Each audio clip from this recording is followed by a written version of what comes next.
Halo semuanya, perkenalkan kami kelompok 1 Tata Kelola Enterprise, terdiri dari saya, Tessa, dan teman saya, Nabila, serta Fikri. Pada kesempatan kali ini kami ditugaskan untuk mempresentasikan tentang COVID 4.1. Terdapat kebutuhan terkait sebuah kerangka kendali bagi tata kelola TI. Oleh karena itu, kita akan mendefinisikan alasan mengapa tata kelola TI diperlukan, siapa saja pemangku kepentingan terkait dengan tata kelola TI, serta hal-hal apa saja yang perlu dicapai. Seiring dengan berjalannya waktu, semakin banyak manajemen perusahaan yang menyadari dampak signifikan informasi terhadap kesuksesan perusahaannya. Enterprise kini tidak dapat memberikan hasil tanpa mengadoptasi serta mengimplementasikan sebuah kerangka tata kelola dan kendali TI. Dengan demikian, kerangka tata kelola dan kendali TI telah menjadi bagian dari praktik pengelolaan TI yang baik, serta menjadi enabler dalam membangun tata kelola TI dan mematuhi kebutuhan regulasi yang selalu bertambah seiring dengan berjalannya waktu. Adapun pihak-pihak yang menjadi pemangku kepentingan terkait tata kelola TI, yaitu pihak yang memiliki kepentingan dalam menghasilkan nilai dari investasi TI, pemangku kepentingan internal dan eksternal yang menyediakan layanan TI, serta pemangku kepentingan internal maupun eksternal yang memiliki tanggung jawab kendali atau risiko. Jadi, bagaimana COVID 4.1 dapat memenuhi kebutuhan yang telah kita bahas sebelumnya? Ada 4 poin penting yang perlu kita bahas, yaitu COVID 4.1 berfokus pada bisnis.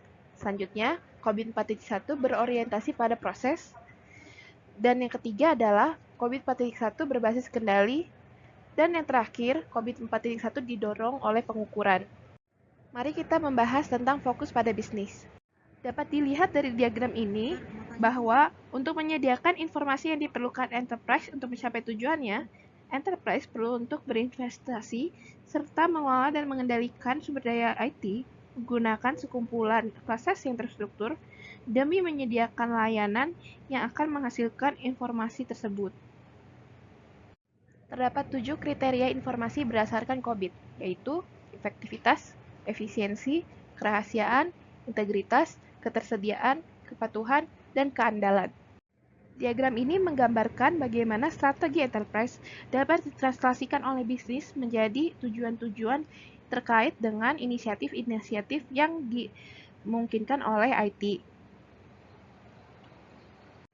Adapun sumber daya IT yang diidentifikasi pada COVID, yaitu aplikasi, informasi, infrastruktur, dan manusia.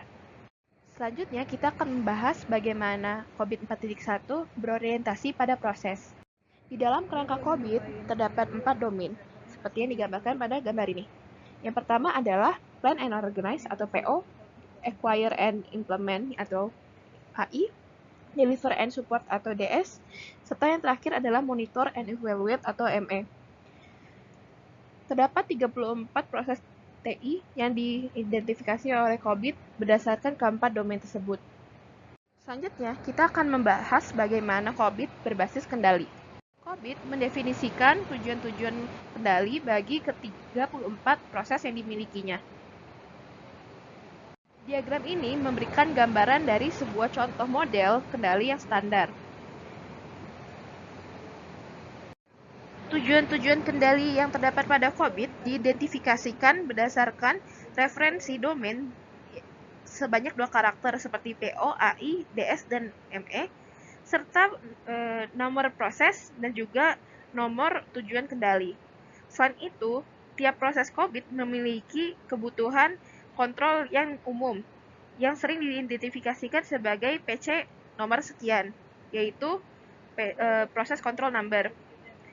Ada 6 proses control number yang terdapat pada COVID 4.1.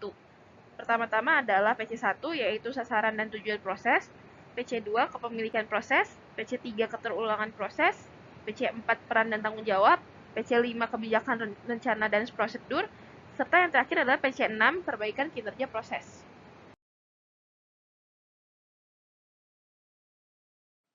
Baik, saya Nabila 1821651 akan melanjutkan pembahasan mengenai COVID yang meliputi bagaimana kendali bisnis dan IT yang diikuti bagaimana pengukuran dari keberhasilan bisnis dan IT tersebut yang diwujudkan dengan sebuah maturity models. Jadi bagian pertama yang akan dibahas di sini adalah bagaimana kendali bisnis dan IT sebagai suatu kesatuan.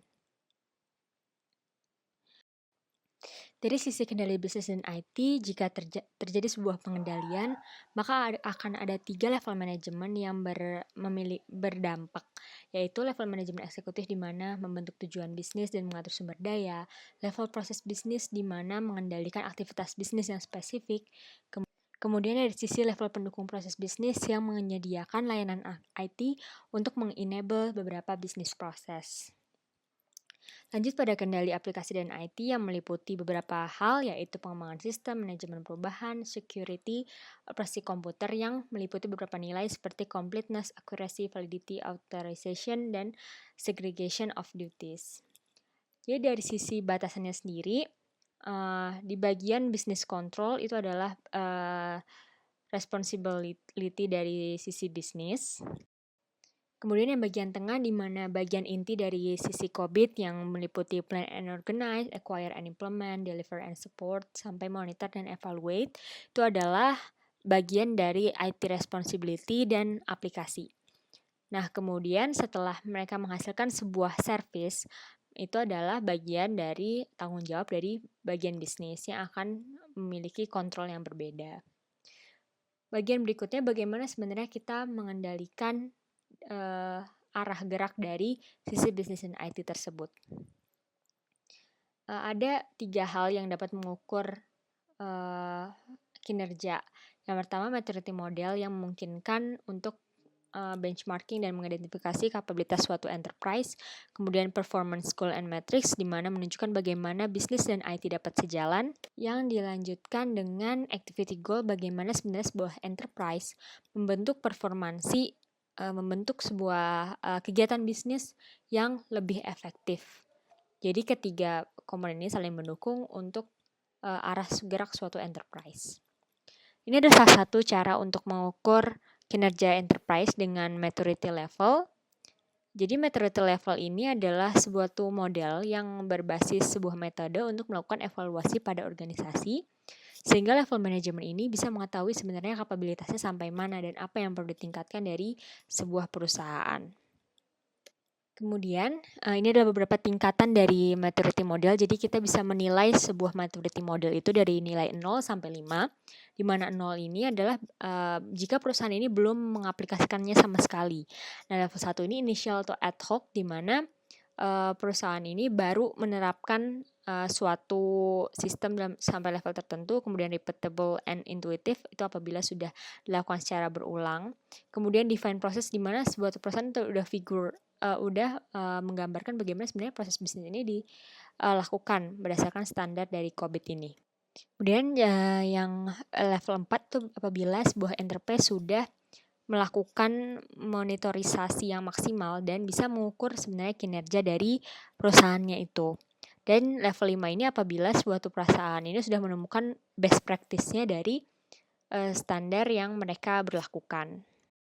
Kemudian ini adalah penjelasan lebih lengkap dari penjelasan maturity model, di mana jika level 0 ini berarti benar-benar belum ada yang diterapkan. Kemudian kalau initial ini setidaknya sudah ada bukti bahwa perusahaan ini telah menerapkan isu tersebut. Kemudian jika repeatable but intuitive ini apabila perusahaan ini sudah mengembangkan suatu standar tadi menjadi prosedur yang bisa diikuti oleh beberapa orang.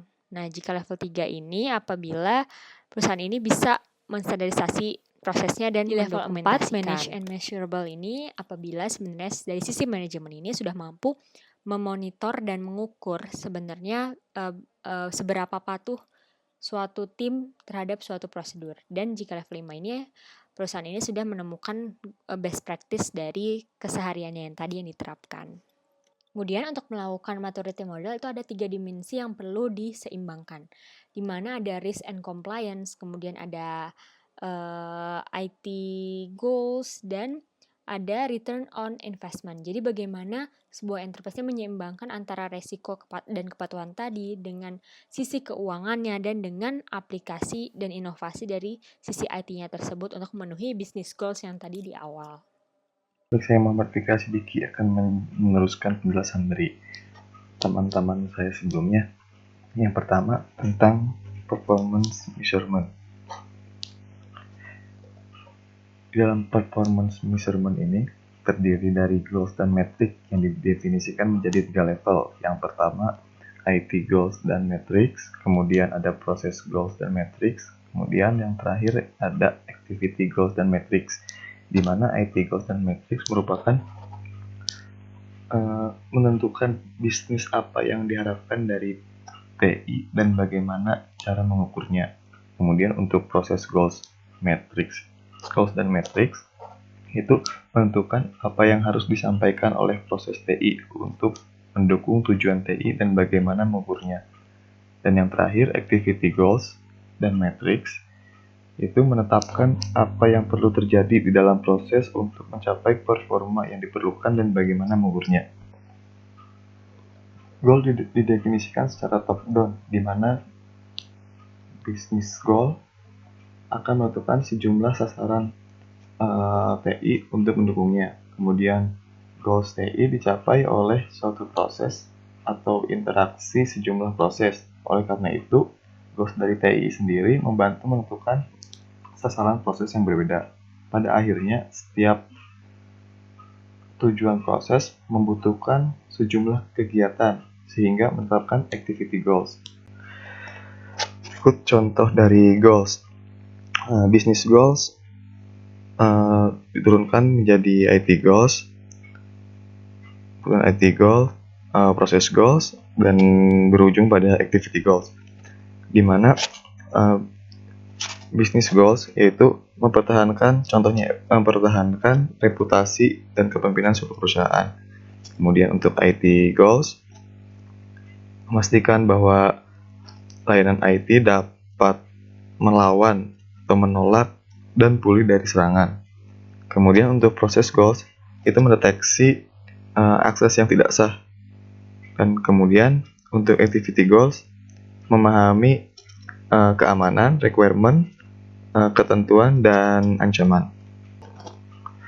Selanjutnya, dalam performance measurement terdapat 2 tipe metrik. Yang pertama, outcome measurement, dan yang kedua, performance indicator. Untuk outcome measurement yaitu menunjukkan apakah tujuan telah tercapai, sedangkan untuk performance indicator menunjukkan apakah tujuan cenderung tercapai. Di sini untuk outcome measurement ini dapat diukur hanya setelah terjadi. Oleh karena itu disebut indicator lag. Untuk performance indicator itu dapat diukur sebelum hasilnya terlihat jelas. Maka untuk performance indicator ini bisa disebut lead indicator. Untuk yang outcome itu lag indicator, sedangkan untuk performance indicator bisa disebut lead indicator. Berikut contoh dari outcome measure, di mana untuk outcome measure ini